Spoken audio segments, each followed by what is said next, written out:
Hello everyone, welcome to today's session. The objective of today's lecture is twofold. One is to sum up the discussion in the context of caste and the god of small things, and the second one is also to introduce you to a set of other texts in this body of writing, Indian fiction in English, where caste gets discussed. We had been looking in detail at the different ways in which caste gets manifested, caste gets critiqued or represented in mainly two novels, Untouchable and The God of Small Things. And I also invite you to enter into a more detailed discussion of the particular ways in which caste is used as an entry point to critique the many social systems which are inherent in the Indian fabric. So we find Arundhati Roy very skillfully using caste as an incidental thing, as an incidental category to critique various other related discourses such as poverty or politics and even gender. While critics like Ajay Shekhar and Aijaz Ahmed have located the inability of the novel to push past beyond certain hierarchical systems and boundaries, it's also important to realize that it certainly enables us to ask questions which were hitherto unasked. It also enables us to use caste as an entry point to open up avenues for newer kinds of discussion. In The God of Small Things, there is a play on these two terms, touchable and untouchable.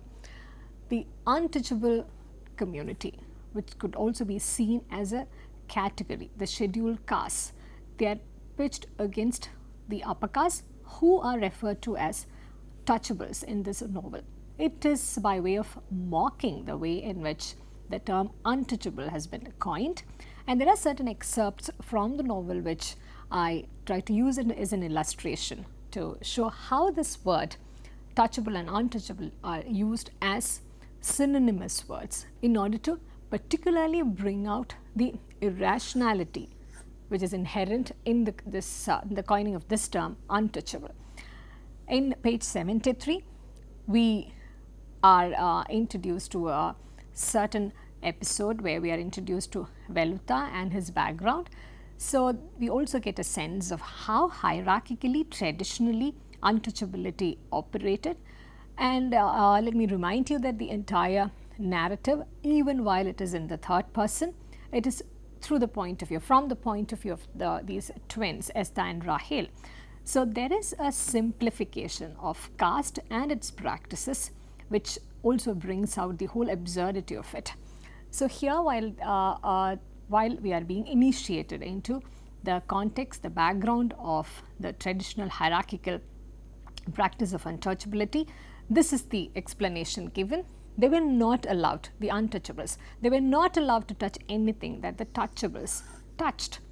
So there is a lot of focus, a lot of play on the term touch, touchable, and what can be touched and what cannot be touched, because the entire premise, the basic premise of caste is also based on the purity pollution dichotomy, where touch plays a significant role. If you recall, there is a brief instance in the novel Untouchable, where the moment of epiphany for Baka, the character, the Dalit character in Untouchable, this moment of epiphany happens when he accidentally touches an upper caste man on the way, and we also know the series of events that unfold. And in page 78, we come across Velutha's father encountering this truth that Velutha, his son, is having an affair with the master's, with a woman in the master's family, with Ammu, and he is unable to come into terms with this fact that his son was being totally disloyal to the family, which was patronizing them for over decades now. And this is how he responds: not until he saw what the untouchable son had touched, more than touched, entered, loved.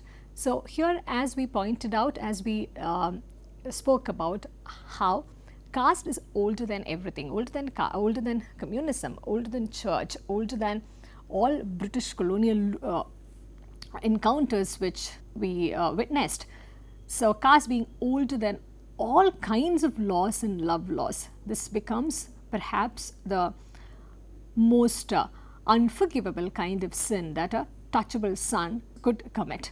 And we would also realize that more than the affair, what brings a lot of grief and anger to the family is the fact that this affair is between a touchable woman and an untouchable man.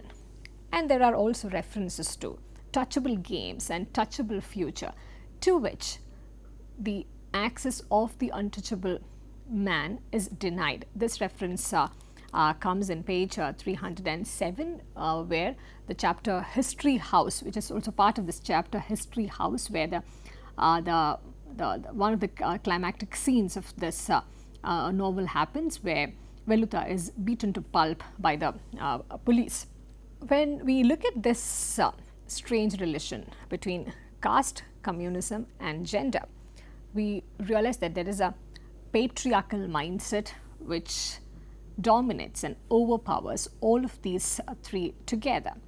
This is very much evident in the way the family responds to Chaco's advances, Chaco's sexual advances to other women who are also the underprivileged, marginalized women who come mostly as servants.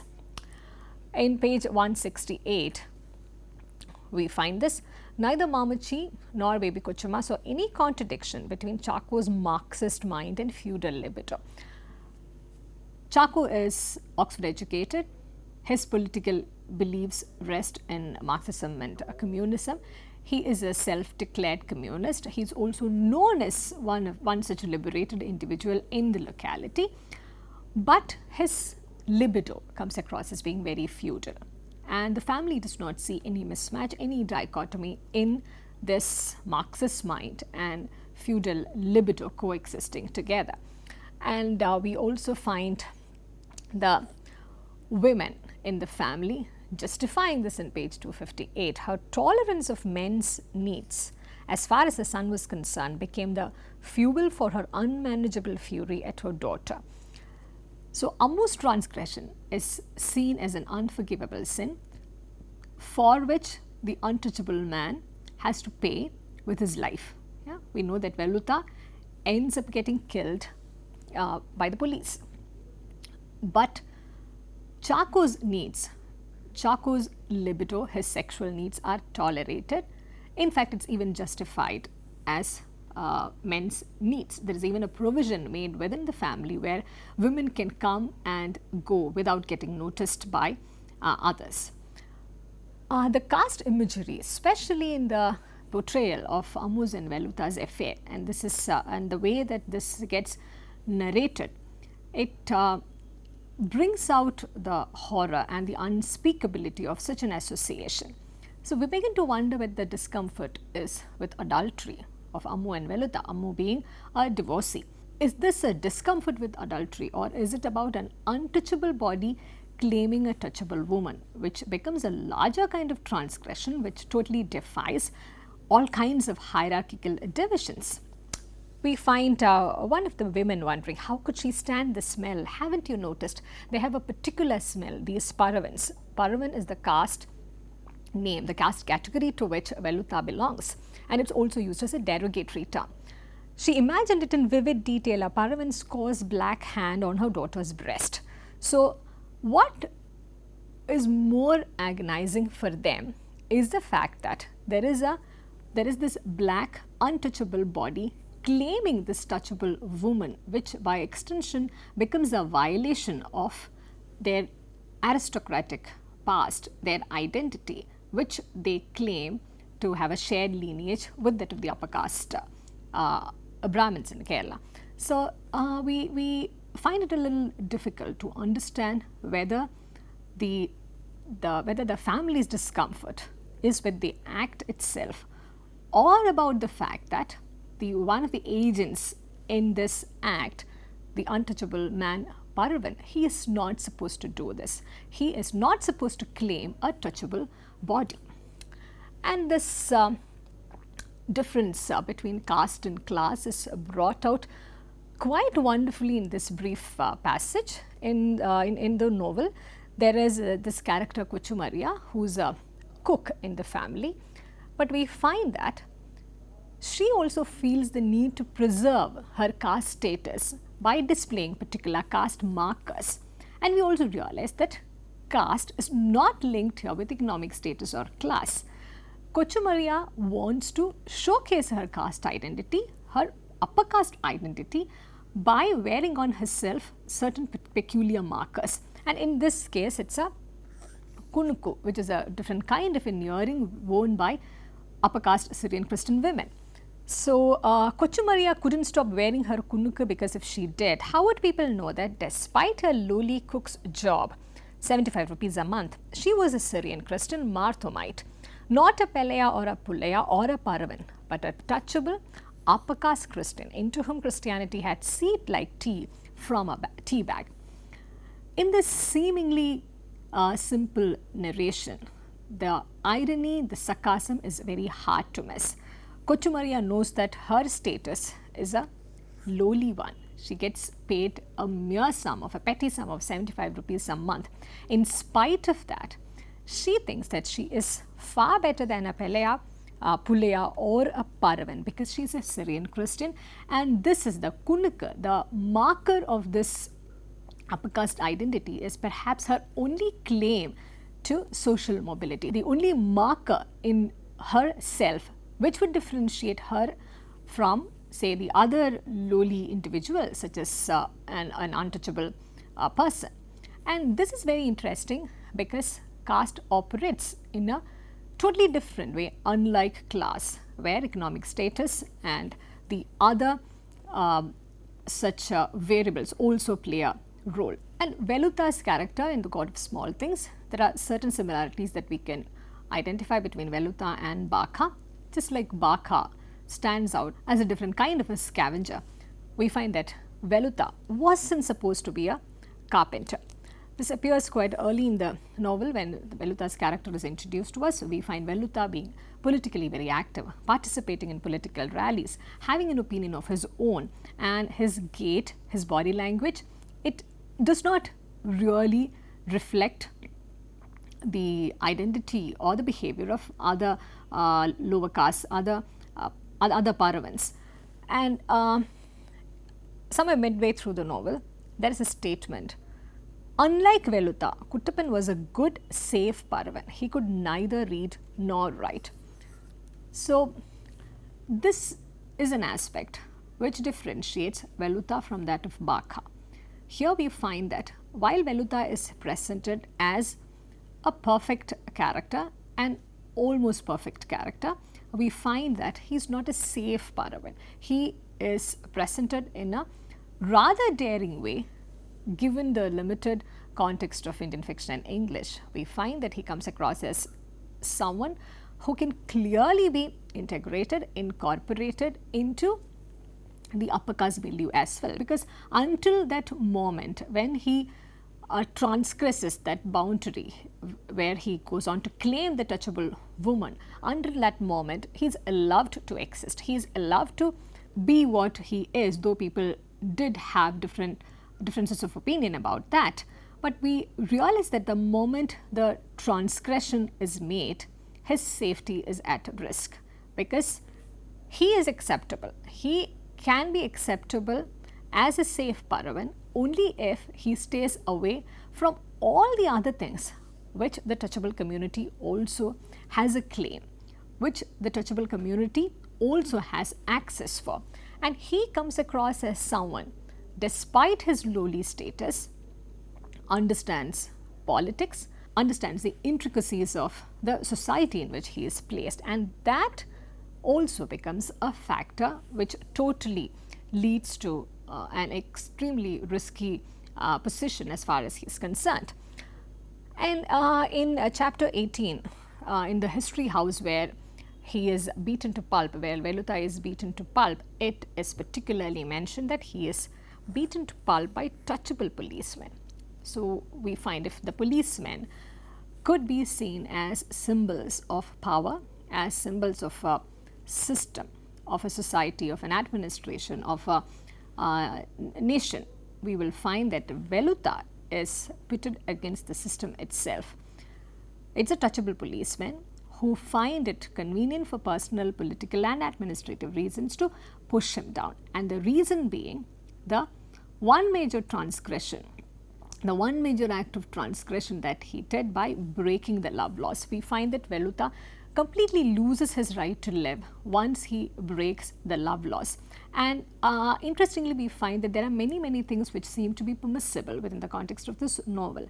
But this claiming of a touchable woman, the sexual transgression in terms of crossing the hierarchical boundaries of caste, it comes across as being extremely costly as far as Velutha's life is concerned. Now, we also take a very quick look at some of the other novels which also engage with caste in varying degrees, though. A Fine Balance, the second novel by Rohinton Mistry, was published in 1995. This is widely known as an emergency novel because it was the background, it's written in the backdrop of the event of emergency, focusing particularly on the atrocities on the poor and marginalized during the period of emergency. There are two low caste chamars, Ishwar and Om Prakash, two characters who initially flee the caste oppression of their village, and they are portrayed as victims of the horrors of caste system. But what awaits them in the city, which is presumably Bombay, it's even worse. We find that even the urban system, even the government administration, especially during the emergency period, they heavily crack down on mostly the poor and the marginalized and the homeless ones. And there is a very strange bonding that we find across four people who are from three different social classes. Dina, a Parsi woman who belongs to an urban middle class, Manik, who is a university student, and Ishwar and Om Prakash, who belong to the rural India and who are Dalits. There is a bonding despite differences during this period of emergency because it is a difficult time for all of them. But we also see that as and when the difficulty of the political situation begins to wane away, the caste differences get heightened and accentuated just like before. Manik, the young student who was initially friendly with Ishwar and Om Prakash, who was initially quite fond of Ishwar and Om Prakash, we find that he stops communicating with them on being warned by one of his relatives to stop this interaction with low caste men. We do find a sympathetic telling, a sympathetic portrayal of Dalits in this novel, A Fine Balance, but many have also critiqued that the narration sounds unbelievable and there is a certain anxiety, as a few have pointed out, in Mistry's narration, because he's trying to deliberately incorporate Dalits into this narrative space, and many feel that it has not become a successful rendition. Nevertheless, we do find these two characters playing an important role in this novel, A Fine Balance. There's a short story by Shashi Tharoor titled Scheduled Caste and Unscheduled Change. It is a section from his book India from Midnight to the Millennium. It could be seen as a short story or as a subjective account, and it has been republished in a couple of other texts as well. And this is an account of the author's childhood discovery of the scheduled caste difference. It's written in the first person narrative, and it's based on a childhood experience that he had in his ancestral home about his relation, the brief childhood friendship that he had with a lower caste boy. And it could be considered as a simple tale of the author's friend from the scheduled caste category, who's named Charles, and the entire short story outlines the evolving relationship that Charles has with the author and with his family. Initially, we find the family of the author being extremely kind and generous to Charles, and he also ends up becoming the IAS officer. There is a total twist that happens towards the end of the story, and Tharoor uses this story to acknowledge the world's first and most rigorous affirmative action program, which is the caste-based reservation. And this is an entirely different take on the Indian dilemma over reservation. Quoting a backward friend in the story, we find Tharoor also echoing this view. If efficiency is more important than representation, we should never have asked the British to leave. Without getting into a debate about reservation, it's important to notice that there are, though sporadic, certain voices like this which certainly need to be engaged with more forcefully. And it also begins to appear that Indian fiction in English does try to engage with caste, but the point of view, the perspective remains entirely middle class, urban, and in a way that gives voice or tries to rather take over the voice of the marginalized, the scheduled castes and the scheduled tribes. And tribes are almost invisible, as you would begin to also analyze and notice. It's difficult to say whether the Roots story takes a stance or not. He also tries to take a sympathetic view towards Charles and the likes like him, and tries to see the positive impact of this act of reservation, of affirmative action. But one begins to wonder whether there are certain biases of a typical middle class Indian which has also crept into this short story. Having said that, it also remains one of the powerful discussions about caste based on a subjective account. This is a short story by Geeta Hariharan titled The Remains of the Feast, which we shall also be looking at in detail in one of the later sessions. This is about a Brahmin widow's celebration of life by feasting on taboo food and practices towards the end of her life. And Susi Taru's essay, The Impossible Subject, Caste and the Gendered Body, tries to analyze Geeta Hariharan's work, looking at the portrayal of caste in this. That also reminds us that whenever we talk about caste, we try to look for the lower caste figure, because the caste of the upper caste individual, the upper caste community, is rendered invisible.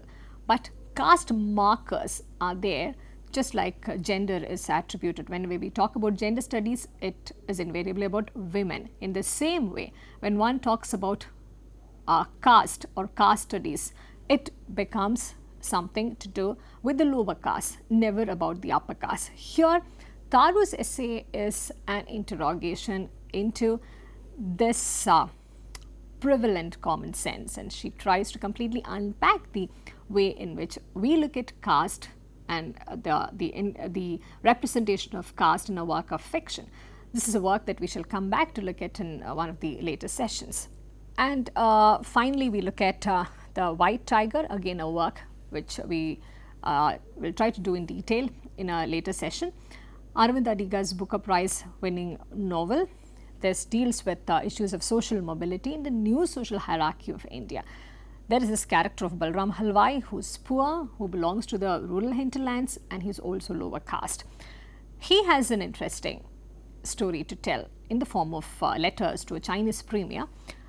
He escapes and makes his way to Delhi. He works for a rich landlord. He is highly successful. He is very efficient, but he ends up killing his boss. He is driven by a very powerful, strong entrepreneurial spirit. There is no sense of guilt. He does not surrender.